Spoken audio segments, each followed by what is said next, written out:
Alô, bom dia, você está no canal Professor Belém nesta quarta-feira santa, dia 13 de abril de 2022, sejam todos bem-vindos. Meus amigos, repercutiu muito forte a frase de Joe Biden ontem em Iowa. Ele acusou a Rússia de estar cometendo genocídio na Ucrânia. Para Joe Biden, o presidente Vladimir Putin tenta até mesmo eliminar a ideia de ser ucraniano. Sim, disse ele, eu chamei isso de genocídio. Está ficando cada vez mais claro que Putin está apenas tentando acabar até mesmo com a ideia de ser ucraniano.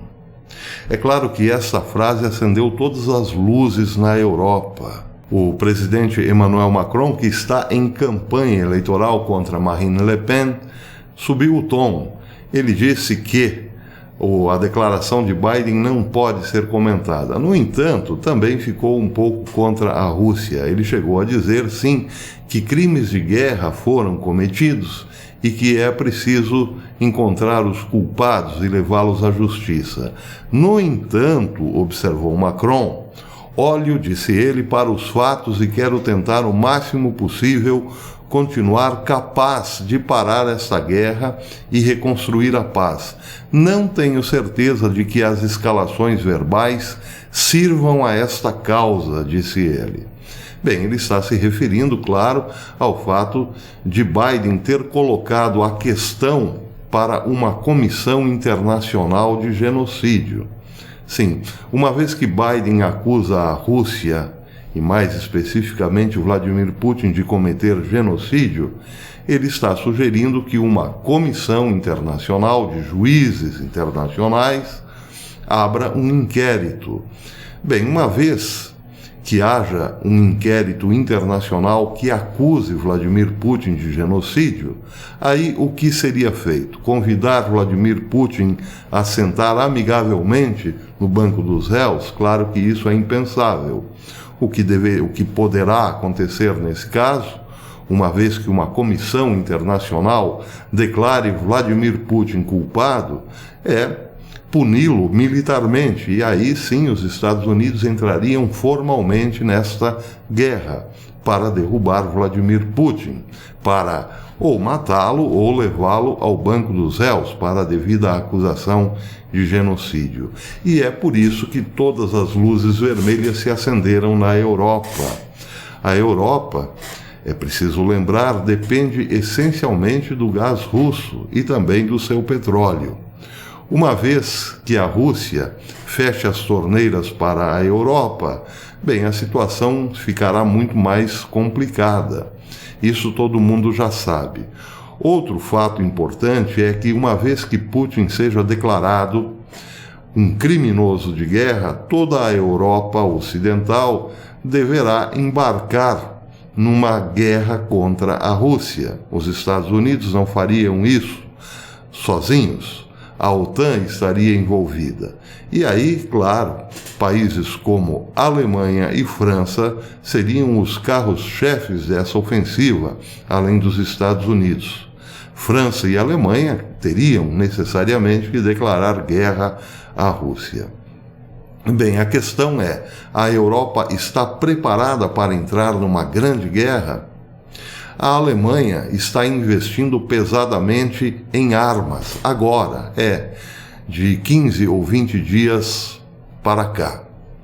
Bem, isso quer dizer que a Alemanha poderá, em pouquíssimo tempo, ser sim, ou significar sim, uma ameaça à Rússia.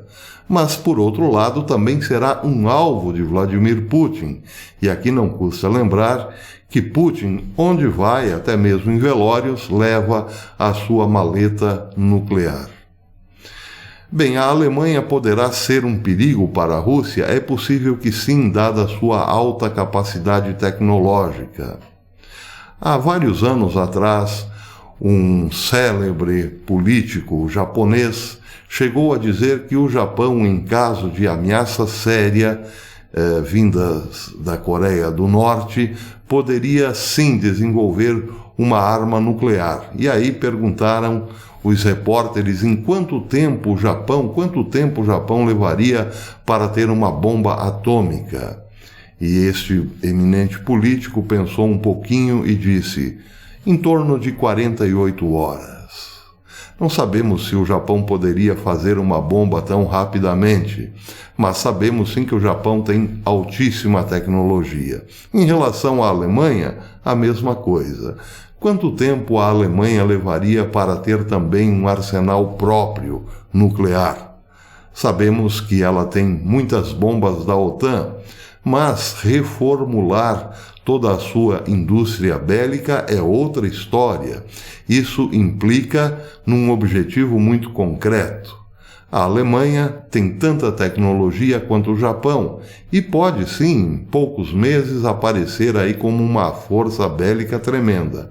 A questão é saber se terá militares para isso. Mas o fato é que já estamos muito além de rumores de guerra. Hoje há preparativos de guerra. E esta frase de Joe Biden dá a exata dimensão do ponto em que chegamos. Se houver uma acusação internacional formal contra Vladimir Putin, os Estados Unidos e seus aliados declararão oficialmente guerra à Rússia. E aí não é preciso muita imaginação para prevermos os próximos acontecimentos. Será uma guerra de escala inimaginável, nuclear, certamente. O mais interessante, entretanto, nesta declaração de Biden ontem no estado de Iowa, foi o seguinte: ele disse: o seu orçamento familiar, referindo-se ao cidadão norte-americano, a sua capacidade de encher o tanque, ele estava se referindo ao tanque do carro, evidentemente, nada disso deve depender de um ditador declarar guerra e cometer genocídio a meio mundo de distância. Bem, já existem boatos, rumores nos Estados Unidos que grupos radicais como Antifa, por exemplo, deram a ordem aos seus seguidores de esvaziarem pneus de SUVs por conta do seu poder destrutivo ao planeta. Mas tem algo mais nessa história. Daqui a pouco, carros poderão ser incendiados ou destruídos porque pode ser que alimentem a força bélica de Vladimir Putin. A cada dia que passa, Biden coloca um pouco mais de gasolina na fogueira. Só que isso tem método. Eu, no próximo vídeo, falarei por que essas coisas estão acontecendo do ponto de vista econômico. Os Estados Unidos não disfarçam mais a esperança de que uma guerra muito maior, de proporções muito mais desastrosas para a humanidade, aconteçam a partir da Ucrânia. E aí está um bom motivo também para pensarmos o quanto o projeto globalista depende de uma guerra. Biden queria acabar com a dependência do petróleo em todo o mundo. E agora, parece, encontrou um motivo para isso. Demonizar Putin é também hoje demonizar o tanque do seu veículo, por exemplo. Aonde eles querem chegar? Bem, eu tenho aqui uma notinha para terminar, uma nota muito engraçada. Minha esposa acordou-me hoje com a seguinte notícia. Um candidato à terceira via, André Janones, teria dito num programa da Globo que o presidente da Argentina era Emmanuel Macron. Depois de muita gargalhada, claro, ficou-me a impressão de que isso também reflete o tempo em que vivemos. Os nossos líderes são quase todos deste nível. Joe Biden, por exemplo, quando fala da Rússia, demonstra um profundo desconhecimento da alma russa. Bem, se eu desconhecer a alma russa, não tem problema, eu sou um Zé Ninguém, não é mesmo? Agora, um líder de uma nação como os Estados Unidos deveria saber, por exemplo, que Kiev já foi a grande capital da Rússia. No ano 1000, por exemplo, foi através de Kiev e dos príncipes de Kiev que o cristianismo espalhou-se por todos os povos eslavos, ou melhor, ganhou o grande território da Rússia. Naquela época, Bizâncio e a Roma papal disputavam a tapa a influência que teriam sobre os príncipes de Kiev para entrarem no vasto território russo. Constantinopla ou os bizantinos foram mais espertos e, através de Kiev, então, o cristianismo acabou sim imperando na Rússia, porém o catolicismo bizantino. Roma ficou um pouco para trás.